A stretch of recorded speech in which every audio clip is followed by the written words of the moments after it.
Сәлем достар, және менің YouTube каналымның көрермендері. Бүгін сіздермен бірге шұжық дайындаймыз. Бұл тағамды өңірде әртүрлі атайды.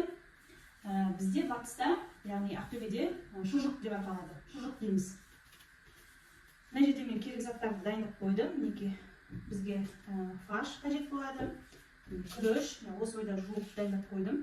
Шай кесемен бір кесе күріш, және тек 2 чеснок, бұрыш, тұз және бүйін, қойдың бүйіні. Қазір осыған салатын боламыз. Және де уақыттарымызды үнемдеу үшін осындай 5 литрлік баклажка, және аузында тұрған осындай пластмассаны дайындап аламыз. Алдымен фаршты ыдысқа салып аламыз. Сосын чеснокты өткізіп аламыз. Енді тұз бұрышын саламыз. Тұзды өзіңіздің қалауыңызша, қатты ашыда болып кетпесін. Тұз салдым. Және бұрыш.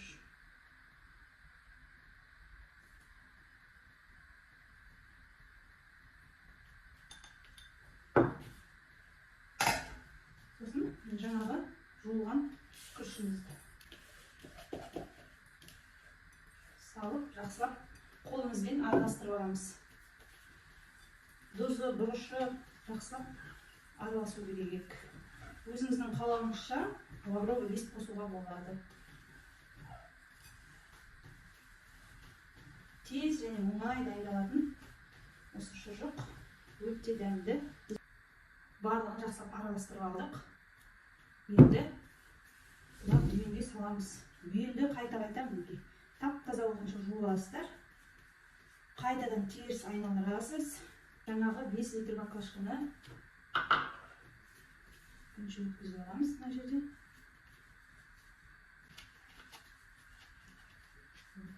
Сосын жаңағы пластмассаны кескен мұнда осылай ішектің сыртынан өткіземіз. Сонда мына дайындаған жаңағы етімізді салу оңай болады, әрі уақыттарыңызды үнемдейсіздер.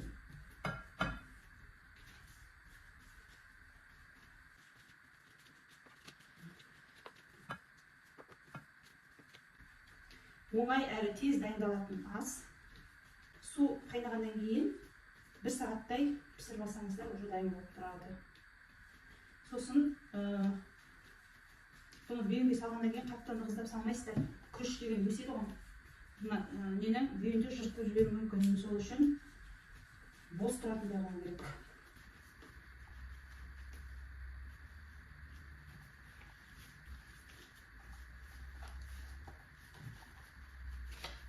Фаршты, күрішті осындай деп грамм-граммен айтпай қойын. Мен көз мөлшерімен салдым барлығында.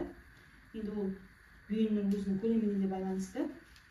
Қазақтың ұмыт болып бара жатқан осындай дәмді тағамдарын каналымнан көре аласыздар. Пісірер алдында инемен 3-4 жерден тесіп саламыз, қайнатамыз. Сонда мына бүйін жағылмайды. Дәмді асымыз дайын болды. Енді осыны 1 сағат қайнатып аламыз.